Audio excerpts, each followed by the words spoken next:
Hey guys. I woke up this morning to the wonderful news that Twitter stock has plunged 19%. Twitter's claiming that this is due to shutting down fake accounts, but we all know this is BS. I was permanently banned from Twitter last November for hateful and abusive language, and I'm pretty sure that I'm a real person.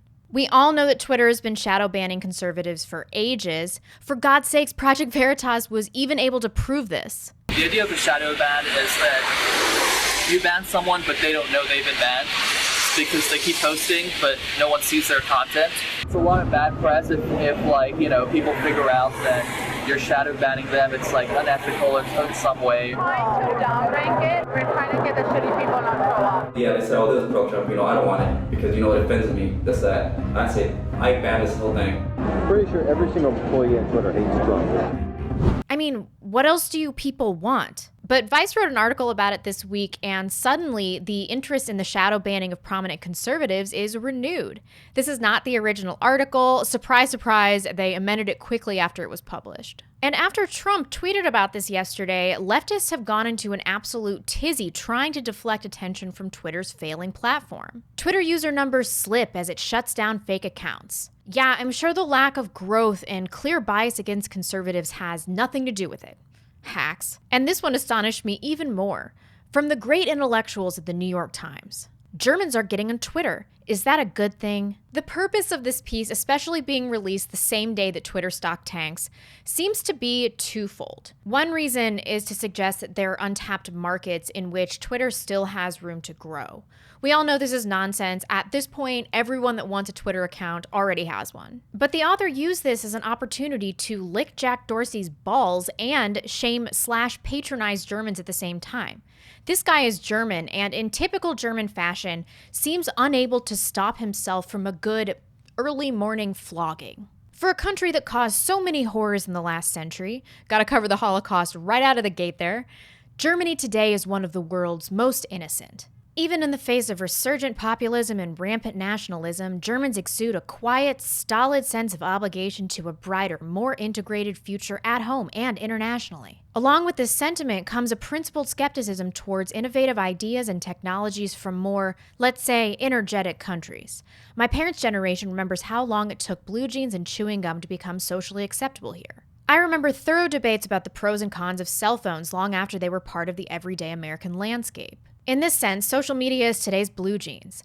While 71% of Americans use Facebook, Twitter, and other services, only 46% of Germans do, and that's a big increase over just 3 years ago. Such reservation has arguably been a blessing. Being late to the social media party has allowed Germans to learn from others' mistakes. This moron acts like Twitter is the wave of the future, a symbol of innovation, although he's being somewhat sarcastic, and that the real problem with social media is that users act irresponsibly. He even blames attention-seeking culture on social media platforms for Donald Trump's election, Brexit, and the rise of nationalism in Germany.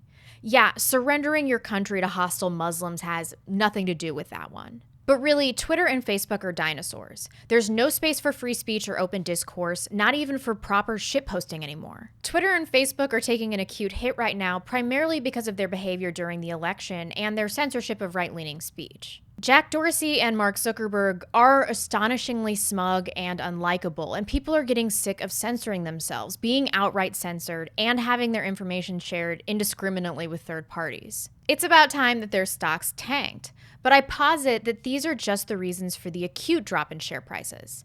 The lack of user growth is revealing worse problems that suggest to me that conventional social media is toast, and Twitter and Facebook will never be able to regain the market share that they once had. A big factor here is the perception that Facebook especially is just lame. I'll never forget when my parents got on Facebook and I was like, okay, that's it. Stick a fork in it. Facebook has gone the way of the mainstream media, with the average age of its audience creeping ever closer to an open grave.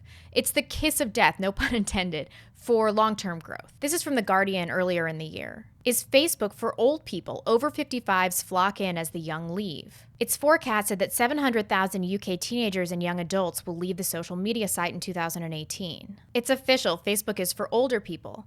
Teens and young adults are ditching Mark Zuckerberg's social network as popularity among the over 55s surges. In 2018, 2.2 million 12 to 17-year-olds and 4.5 million 18 to 24-year-olds will regularly use Facebook in the UK, 700,000 fewer than in 2017 as younger users defect to services such as Snapchat. A surge in older users means over 55s will become the second biggest demographic of Facebook users this year. Once your parents, or God forbid, your grandparents, can check out all of your weekend party photos, it seems, for some unknown reason, that young folks lose interest in the platform. The grand irony of this is that Facebook, in their short-term thinking, opened up to newer markets of older people, which killed younger and regenerative markets, and thus its potential for long-term growth. Idiots. Additionally, people of all ages are experiencing social media burnout because of this outrage mob culture. We all saw what happened to James Gunn this week. Now, as much as I don't give a shit about this guy because he was part of the Roseanne outrage mob and encouraged the Laura Ingraham boycott for her online bullying and shaming of teenagers, even though he had dozens and dozens of tweets about diddling little kids, I still think this situation tells us something important about online outrage mobs. While most of us, hopefully, haven't made tons of jokes about pedophilia, everyone has at some point practiced poor internet hygiene and has said something that they later regret on social media. These retarded leftists think that outrage mobs only go one way, and clearly, as has been demonstrated this week, that is not true. But the culture we're cultivating, where all people are subject to lose income based on stuff they've said years ago, is going to go in one of two directions. One direction is that we continue to fight fire with fire and things completely spiral out of control. The other direction, which I think is more likely and is already manifesting in the user decline on social media, is that people become exhausted from the outrage and no longer care about stuff like some asshole's past tweets. Since outrage culture props up Twitter in particular, that is bad news for business. And it isn't just outrage about what people have said. People are getting outrage fatigue just in general. Look at the reaction to the Cohen tapes and the continued outrage despite the complete absence of evidence regarding Russian collusion. How long can people spin their wheels before they collapse in exhaustion? I think a lot of people are realizing that this is futile and a massive waste of time and just want to retreat to normal, real-world life. I haven't had Facebook in years and years, and I never miss it. And since my job is rooted in social media, I was, admittedly, a bit panicked when I got banned from Twitter. But it really was such a blessing in disguise. My channel hasn't suffered at all in terms of growth. I just hit 100,000, and thank you all very much for that. And I live a much happier existence. I'm not engaging in the outrage. I have much more time, and my quality of life has markedly improved. Using social media makes everyone want to cultivate an image that is infinitely superior to the actual life that they're living, and I'm guilty of this too. But the trap here is that as everyone engages in it, the widening chasm between your actual life and the life that you perceive others are living creates deep feelings of inadequacy. The truth of the matter is that some Instagram model that you envy is photoshopping out her butt cellulite while she's on the john in her filthy little apartment that she shares with 3 roommates and a bunch of cats. We've become massive liars about who we are, and we've diminished the importance of in-person, human-to-human interaction.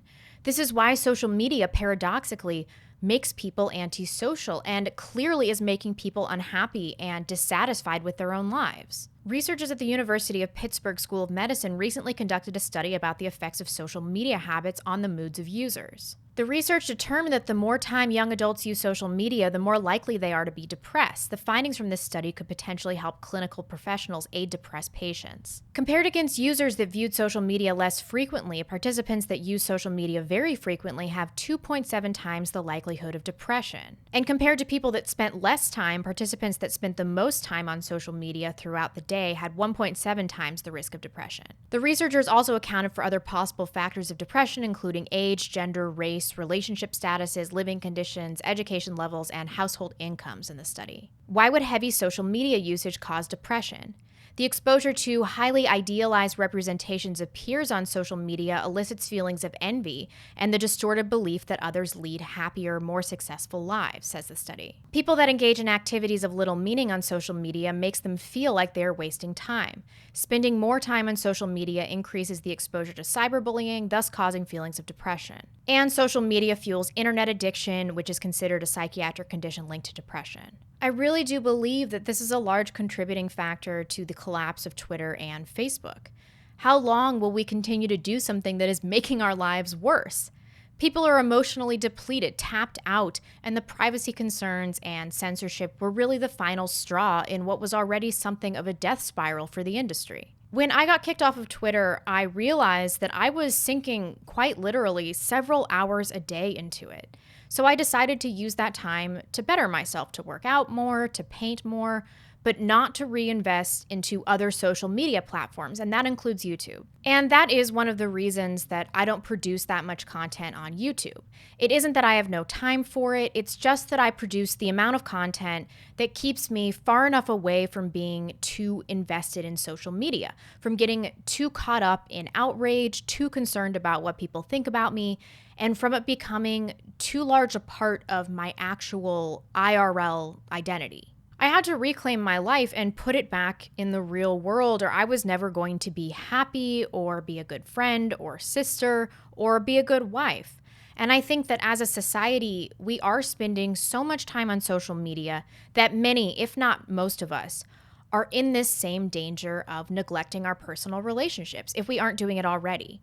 And be honest, I think most of us are. So this is what I propose. We lean into this social media collapse and we start to try to live our lives back in the real world again. I'm very confident that it will make us a lot happier. Thanks, folks, and I'll see you soon. Bye.